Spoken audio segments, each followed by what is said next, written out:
मित्रों, हम प्रभु के नाम का धन्यवाद करते हैं आज के इस महत्वपूर्ण समय के लिए जो उसने हमें दिया है। And I am really delighted that we are studying the word of God day by day. And today our topic, our book that we are studying is Saint Paul's letter to the church at Galatia or Galatia, and we'll continue to read today the chapter 3. हम तीसरे अध्याय को देखेंगे and I will discuss certain things with you as we continue to study this letter. And I know that this letter has many things for us to study and understand, and God will speak to us as He has been talking to us during these days. इसके पहले कि हम इस अध्ययन को करें, आइए हम प्रार्थना करें। मित्रों, स्वर्गीय पिता, आपका धन्यवाद करते हैं इस सुंदर समय के लिए जो आपने दिया, और हमारी प्रार्थना है प्रभु कि आप अपने आत्मा के द्वारा हमसे बातचीत करें ताकि हम आपके वचन के गहरे भेदों को समझें, अपने आप को प्रभु आपके हाथ में सौंपें और आप में आगे बढ़ने वाले बन सकें। इस अध्ययन पर आपकी आशीष हो, इस अध्ययन पर आपकी सामर्थ्य पाई जाए। हमारा उद्धारकर्ता प्रभु यीशु मसीह के पवित्र नाम से मांगते हैं, आमीन। Dear friend, yesterday we saw little bit about St. Paul's writing based on chapter 2 and chapter 3, and how he was talking about that he want to know the Lord, and he said that I have been crucified with Christ. वो कहते हैं कि मैं मसीह के साथ क्रूस पर चढ़ाया गया और अब मैं जीवित ना रहा पर मसीह मुझ में जीवित है, और मैं शरीर में अब जो जीवित हूँ तो केवल उस विश्वास से जीवित हूँ कि परमेश्वर का पुत्र पर है जिसने मुझसे प्रेम किया और मेरे लिए अपने आप को दे दिया। And then I was discussing with you how and what are the meaning of this words and subsequent words that we saw yesterday. And then at last we saw verse 9 which was the part of point 5 where St. Paul said that just as Abraham believed God and it was counted to him as righteousness.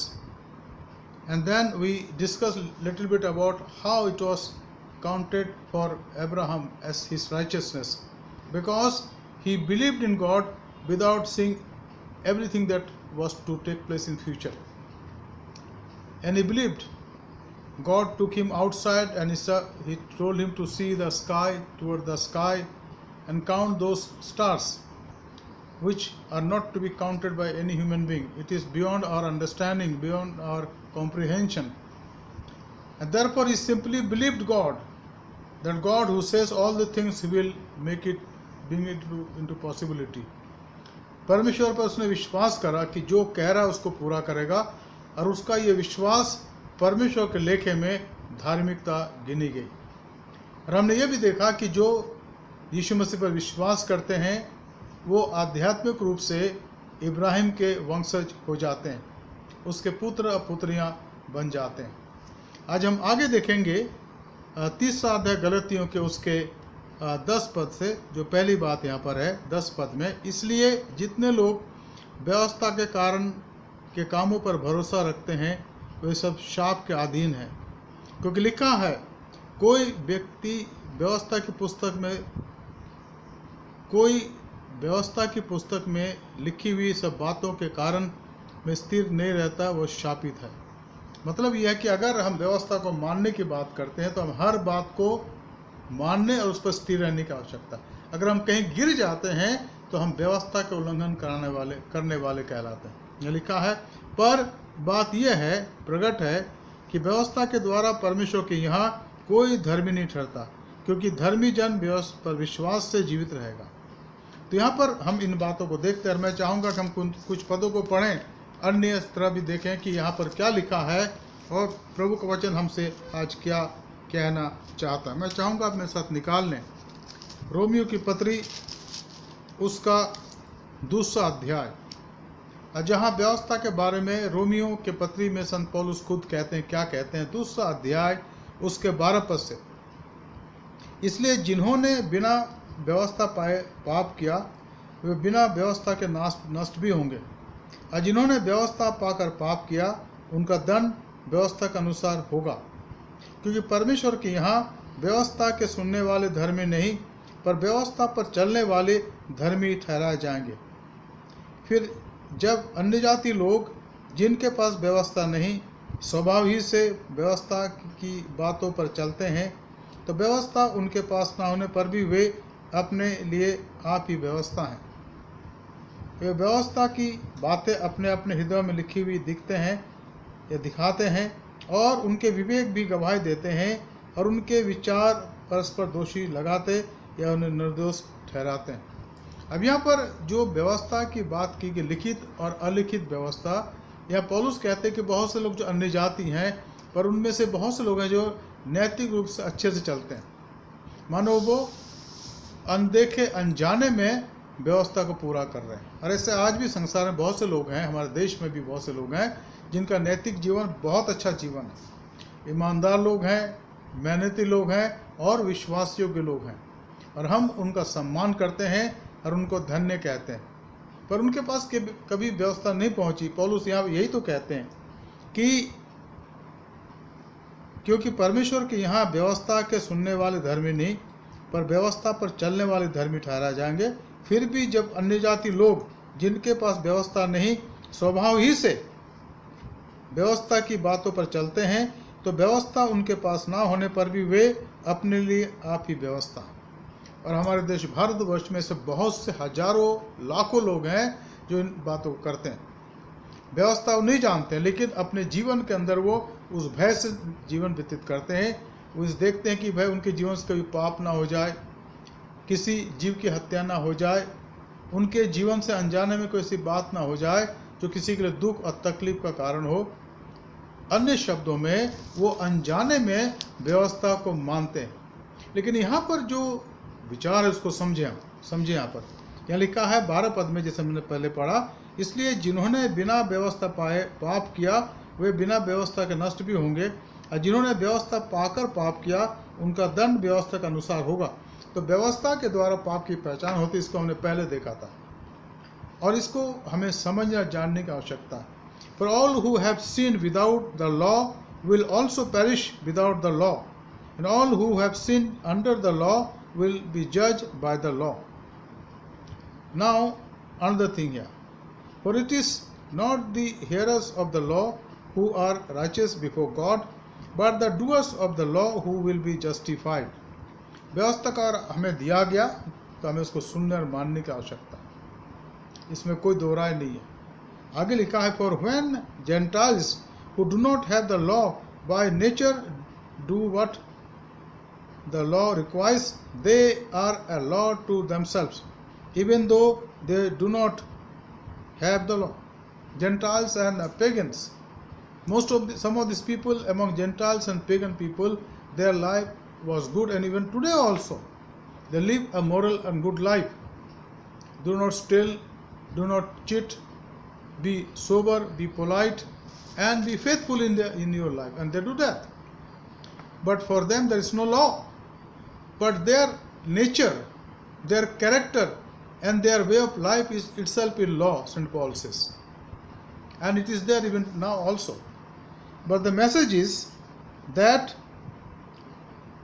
for all who have sinned without the law will also perish without the law, and all who have sinned under the law will be judged by the law. Because of law of Moses or law of God, our sins are indicated. But without the law, it is not there. Then it's our conscience which justify or condemns us. And for the people who do not have the law, their conscience is their judge. And many of these people who do not have the law, they are guided by their own conscience, and they try to do good, and they live by that also. Now here you need to understand, St. Paul says here, for all who rely on the works of the law are under a curse. For it is written, cursed be everyone who does not abide by all things written in the book of the law and do them.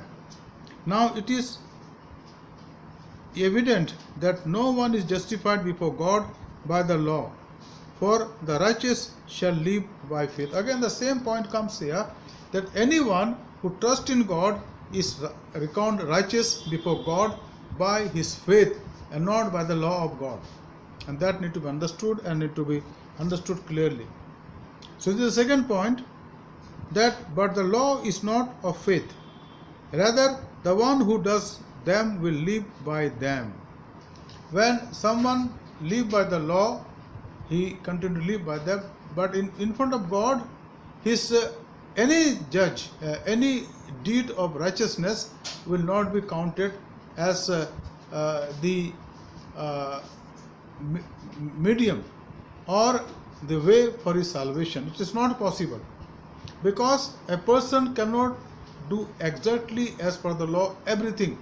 Some or other place he will fall, and that if he falls in one thing, then in front of God he falls in everything.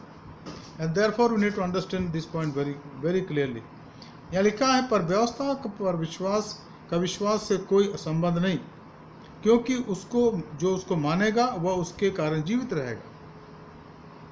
मसीह ने जो हमारे लिए शापित बना, हमें मोल लेकर व्यवस्था के शाप से छुड़ाया, क्योंकि लिखा है, जो कोई काट पर लटकाया जाता है वह शापित है। Christ redeemed us from the curse of the law by becoming a curse for us. For it is written, cursed is the everyone who is hanged on the tree. So Jesus became curse for us. He took the curse of our own life from our Adamic nature, and that curse he nailed on the cross of Calvary. He becomes sin for us.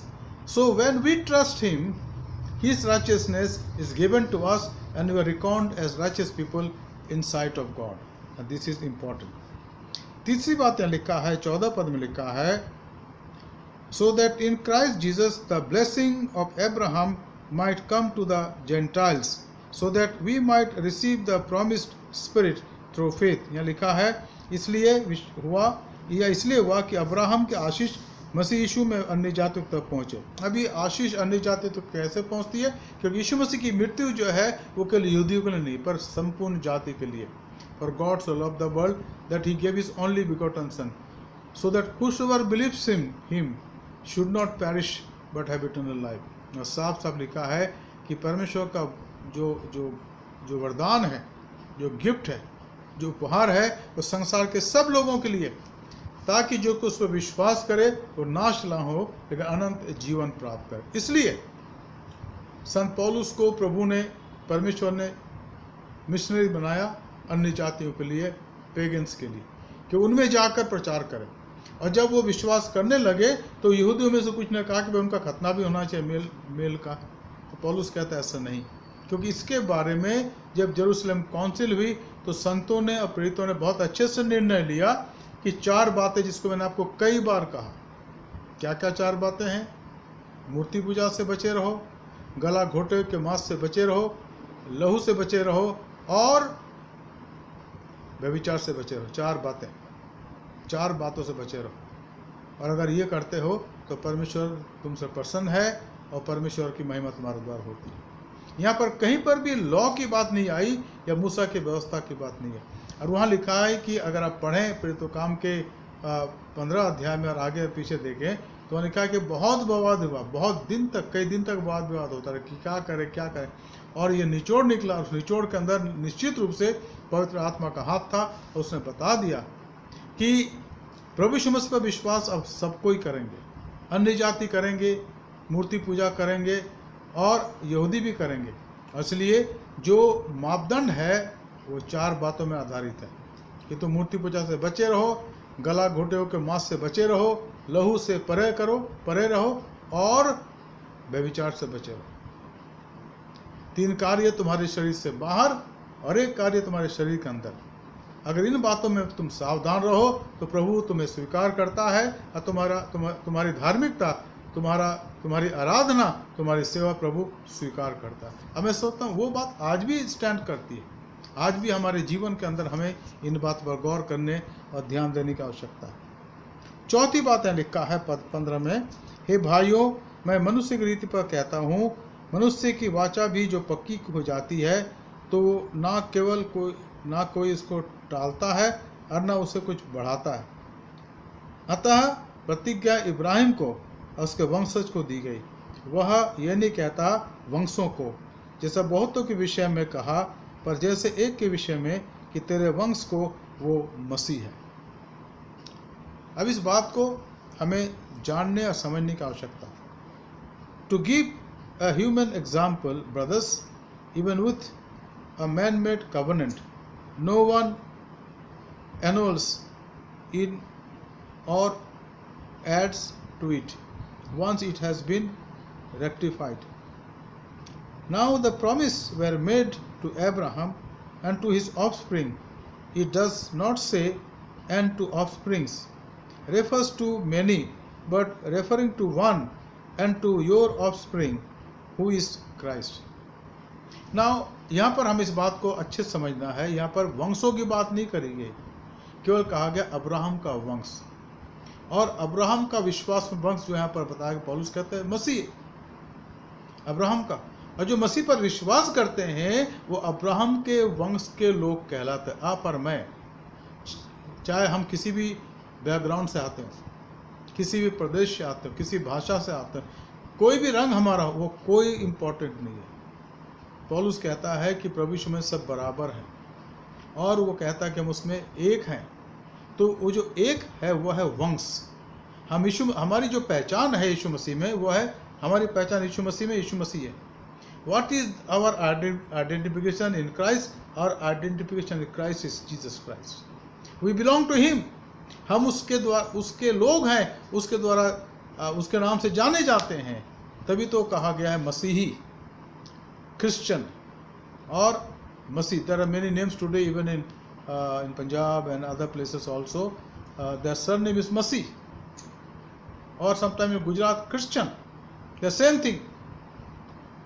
Our identification, हमारी पहचान जो है यीशु मसीह में आने के बाद उस नई व्यवस्था के द्वारा हो जाती है जो परमेश्वर ने ठहराया अब्राहम के द्वारा। परमेश्वर ने अब्राहम से कहा था, तब उसका नाम था अब्राहम, और अब्राहम के नाम का अर्थ है श्रेष्ठ पिता, एक्सॉल्टेड फादर। लेकिन बाद में परमेश्वर ने उसका नाम दिया अब्राहम, जातियों के पिता, बहुत से जाति, और ये सारी जातियां जो हैं प्रभु यीशु मसीह में नई सृष्टि बनती है। तभी तो लिखा है कि अब जो यीशु मसीह में नई सृष्टि है, केवल वो हमें नई सृष्टि नहीं बनाता, लेकिन एक नई सृष्टि के रूप में एक नया वंश बनाता है। और यीशु मसीह ने कहा है, प्रकाशित वाक्य के 21 अध्याय में पढ़ दीजिए, पढ़ सकते हैं, लिखा है कि मैं सब कुछ नया करता हूँ। I make everything new, and in the new heaven and earth, new Jerusalem, which will be coming down from heaven, ascending, descending from heaven, is a new Jerusalem, and it will be there in lieu of today's Jerusalem, which is there in the Israel's capital, because he has promises that I am going to make everything new. When he has made you and me new creation, then definitely in his second coming things will become new and will be there for eternity all the time. Old have passed away, see that everything has become new. And who is going to make it? Our Lord and Savior Jesus Christ. पांचवी बात, पर मैं ये कहता हूं कि जो वाचा परमेश्वर ने पहले से पक्की की थी, उसको व्यवस्था 430 वर्ष के बाद आकर नहीं टल सकती कि व्यवस्था व्यर्थ ठहरे।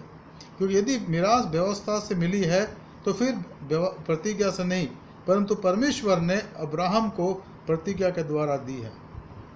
अब्राहम को प्रतिज्ञा दी गई कि तू यहाँ से निकल जा।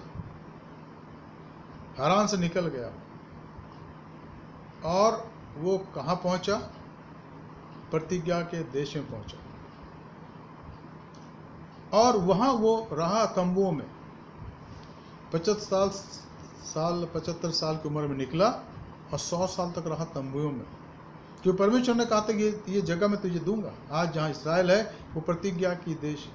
परमेश्वर ने प्रतिज्ञा करी थी 2000 साल पहले यीशु मसीह के आगमन से, और वो जगह उनको दी गया। और अभी मतलब इब्राहिम को प्रतिज्ञा देने के लगभग 4000 साल बाद 1948 में ये उनको देश मिला जो दुनिया ने रिकॉग्नाइज करा। आज ये देश दुनिया में सबसे टॉप मोस्ट देश है। छोटा सा देश है, लेकिन किसी देश की हिम्मत है कि उनके सामने आंख उठाए। वो देश है इज़राइल। ये अब्राहम को दी गई वो प्रतिज्ञा की भूमि है जहाँ परमेश्वर ने कहा था कि ये सारी भूमि तेरी होगी, महानद से सूर्यास्त तक। महानद यानी भूमध्य सागर से सूर्यास्त, यानी अगर आप देखें इस्राएल के मैप को देखें तो यर्दन नदी का जो पूर्वी भाग है वो सूर्यास्त का देश कहा गया है, जहाँ अरब देश पाए जाते हैं। और उत्तर और दक्षिण में ये जो ये जो डेड सी है, ये जगह वहाँ तक, और उसके आगे भी परमिशन उनको दी है। 4000 साल पहले प्रतिज्ञा की गई है और आज वो उनका देश है, परमेश्वर ने दिया है। और चूंकि परमेश्वर का दिया हुआ देश है ये, यहाँ कौन रहते हैं, उसके प्रतिज्ञा के वे लोग रहते हैं, और वो सारे लोग वहाँ पर रहेंगे एक दिन। उनके लिए स्थान बनाया जाएगा उस नई पृथ्वी के अंदर, जो यीशु मसीह पर विश्वास करते हैं, या जिनकी पहचान यीशु मसीह के नाम के द्वारा होती है, उसके द्वारा नई सृष्टि बनाए गए। आज तो हमारे हृदय का नवीनीकरण हुआ है, और एक वक्त आगे जब वो दोबारा यीशु मसीह संसार में आएगा, नई पृथ्वी और नया आकाश होगा, सब कुछ नया होगा, और नया यरूशलेम स्वर्ग से उतरेगा, और प्रभु के लोग उसके साथ रहेंगे अनंत काल तक, और उसकी महिमा करते रहेंगे। यह हमारी धन्य आशा, और इस आशा को हम पकड़ें, ये पूरी होने वाली है मित्रों। इसीलिए हम जो विश्वास करते हैं, बाइबल के लोग हैं, हम हताश नहीं होते हैं। हम जानते हैं कि एक दिन जब कुछ समाप्त हो जाएगा, परमेश्वर अपने वचन के अनुसार, प्रकाशित वाक्य के 21 अध्याय के अनुसार सब कुछ को नया करेगा। और उसके लोग जिनके हृदय को उसने नया पहले से बना दिया है, जिनके नाम जीवन की पुस्तक में लिखे हुए हैं, मत्ती, मरकुस, लूका उसका 10 अध्याय 20 पद के अनुसार, वहाँ रहेंगे अनंत काल तक। उसकी महिमा, उसकी आराधना और उपासना करते रहेंगे। हम आज यही रुक जाएंगे। यहाँ लिखा है 18 पद में, क्योंकि यदि मिरास व्यवस्था से मिली है तो फिर प्रतिज्ञा से नहीं, परंतु परमेश्वर ने अब्राहम को प्रतिज्ञा के द्वारा दे दी है। जो मिरास है, जो हमारा जो हेरिटेज है, जो मिरास है, परमेश्वर ने हमें दी है, क्योंकि हम यीशु मसीह के लोग हैं। और यीशु मसीह के लोग होने के नाते उसकी सारी आशीषें उसके विश्वासियों की है। हम इस संसार में बहुत से लोग लड़ते हैं ज़मीन के लिए और मकान के लिए, सारी बात याद रखें, एक दिन सब कुछ वो नया करेगा, और हम वहाँ पर रहेंगे उसके साथ साथ, और अनंत काल तक रहेंगे, उसकी महिमा करते हैं। मैं कुछ पदों को पढ़ना चाहूँगा प्रकाशित वाक्य से, जहाँ पर आप इस बात को साफ साफ देखेंगे कि प्रभु यीशु मसीह क्या कहता है और आखिर में वो क्या करने वाला है। यहाँ लिखा है प्रकाशित वाक्य उसका 21 अध्याय, देख क्या लिखा है, प्रकाशित वाक्य 21 अध्याय, और यहाँ साफ साफ इस बात का वर्णन किया गया। पहले पद, फिर मैंने नए आकाश और नई पृथ्वी को देखा, क्योंकि पहला आकाश और पहली पृथ्वी जाती रही और समुद्र भी ना रहा। फिर मैंने पवित्र नगर नए यरूशलेम को स्वर्ग से परमेश्वर के पास से उतरते देखा। वह उस दुल्हन के समान थी जो अपने पति के लिए श्रृंगार किए हुए। फिर मैंने सिंहासन में से किसी को ऊंचे शब्द से कहते हुए सुना, देख, परमेश्वर का डेरा मनुष्यों के बीच में है, वो उनके साथ डेरा करेगा और वो उसके लोग होंगे, और परमेश्वर आप उनके साथ रहेगा और उनका परमेश्वर होगा। वो उनकी आंखों से सब आंसू पोंछ डालेगा, और उसके बाद मृत्यु ना रहेगी, ना शोक, ना विलाप, ना पीड़ा रहेगी, पहली बातें जाती रहीं। जो सिंहासन पर बैठा था उसने कहा, देख, मैं सब कुछ नया कर देता हूँ। फिर उसने कहा, लिख ले, क्योंकि ये वचन विश्वास के योग्य और सत्य है। क्योंकि फिर उसने मुझसे कहा, ये बातें पूरी हो गई हैं। मैं अल्फा और ओमेगा, आद्य और अंत हूँ। मैं प्यासे को जीवन के जल के सोते में से सेत पिलाऊंगा। जो जय पाए वही इन वस्तुओं का वारिस होगा, और मैं उनका परमेश्वर हूँगा और वो मेरा पुत्र होगा। परंतु ध्यान दीजिएगा, परंतु डरपोकों, अविश्वासियों, घिनौनों, हत्यारों, व्यभिचारियों, टोनहों और मूर्ति पूजकों और सब झूठों का भाग उस झील में मिलेगा जो आग और गंधक से जलती रहती है, और ये दूसरी मृत्यु है। मित्रों, इन बातों को कोई नकार नहीं सकता। मैंने पढ़ा आपके सामने, I read before you today from the book of revelation chapter 21 versus 1 to 8. He is going to make everything new, because whose hearts have been made new in this world while they were living, they will live in that new world. He says here, verse 5, 21 chapter, Revelation, and he who was seated on the throne said, Behold, I am making all things new. Also he said, Write this down, for these words are trustworthy and true. And he said to me, It is done. I am the Alpha and Omega, and the beginning and the end. To the thirsty I will give from the springs of water of life without payment. The one who conquers will have his heritage, this heritage, and I will be his God, and he will be my son. Dear friends, St. Paul said it correctly. That is not the law, but it is the grace of God in Jesus Christ. We are made righteous by faith. आइए हम प्रार्थना करें। स्वर्गीय पिता, आपका धन्यवाद देते हैं आज के सुंदर समय के लिए जो आपने दिया प्रभु। हम धन्यवाद देते प्रभु आपके वचन के लिए जो आज हमने पढ़ा, और हमारी प्रार्थना प्रभु वचन के अनुसार हम चलने वाले बने। Lord, we pray for the word that has come to us. Lord, help us to depend upon you and trust you, Lord, because you have said that I'll make everything new. And people who have been forgiven by your Son's blood, their hearts have been made new, Lord. They are living as a new creation now, but one day will come, Lord. As we read in the book of Revelation chapter 21, that you have said it, that I'll make everything new. And this is possible, Lord, because you have said it. हमारी प्रार्थना प्रभु कि हम इन वचनों को माने, इन पर दृढ़ रहें प्रभु, और आप में बढ़ते चले जाएं। आज के बाइबल अध्ययन के लिए आपका धन्यवाद करते हैं। हमारे धन्यवाद को स्वीकार करें। जो वचन का बीज प्रभु हमारे हृदय के अंदर बोया गया प्रभु व्यर्थ न जाए, पर आपके आत्मा के द्वारा प्रभु फल लाए, उसमें फल उत्पन्न हो, 100 गुना, 60 गुना और 30 गुना। उद्धारकर्ता प्रभु यीशु मसीह के पवित्र नाम से मांगते हैं, आमीन। Dear friend, there are a couple of announcements, and I've been always saying this announcement so that we are reminded that this Bible study will continue till our church opens for the corporate worship. So please participate and encourage your family members, your friends, your prayer partners to continue to participate and be blessed. And you may also share this link with others also. Just forward it so that many more people participate in the Bible study. This is for everybody, so please be sure about that. Dear friends, also our Sunday school is being held now by Zoom every Sunday from 5 o'clock evening.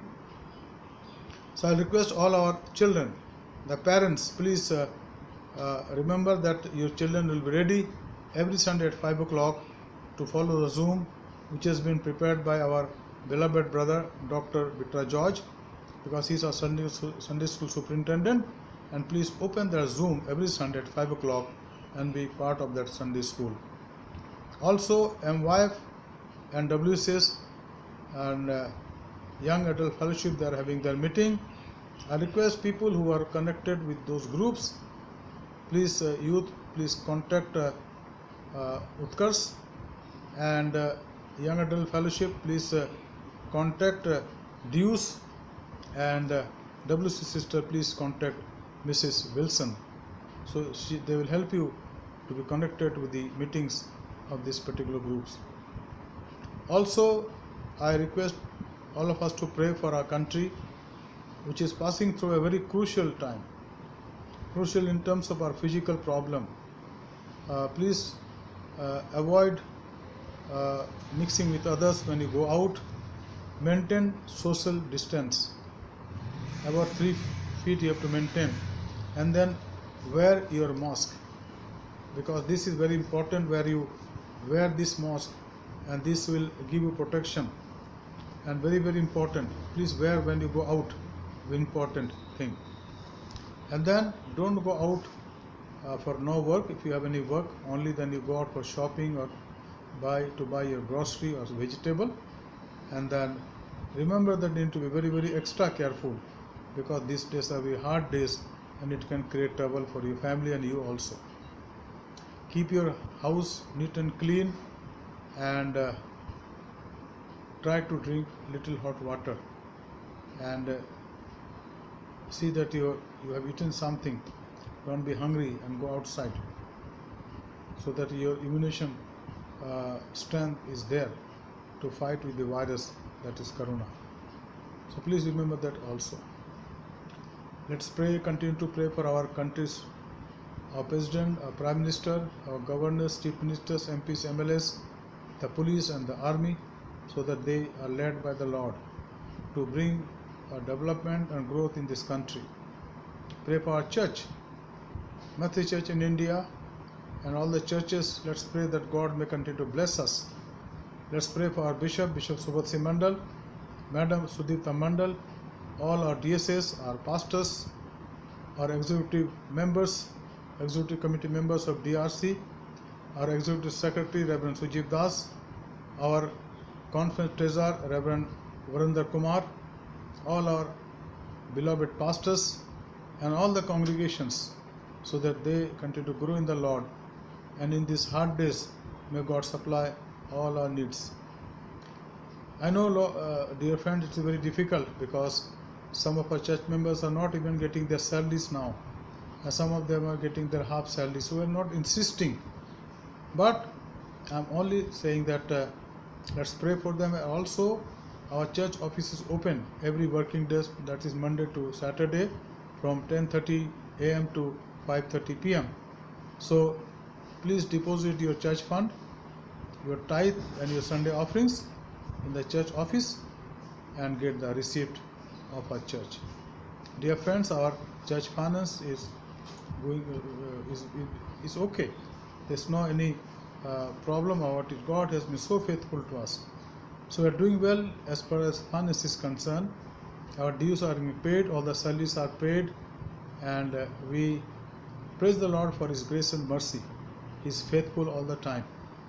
And I thank all our church members for their faithfulness in giving their tithe and offering on time, because we have pledged this to our God, and every offering that we collect is being prayed for. So let's remember that and continue to fulfill our obligations. Let's also pray for those who are sick and not feeling well, so God may heal and touch them and give them His peace and continue to lead them day by day. Let's close the Bible study with this prayer. प्रभु, आपका धन्यवाद करते हैं आज के सुंदर समय के लिए जो आपने दिया। हम धन्यवाद देते हैं कि आज इस बाइबल स्टडी में आपने हमारी मदद करी। प्रभु, हमने जो कुछ भी सीखा, हम चाहते कि उसका अनुरूप अपने जीवन को हम चला सकें।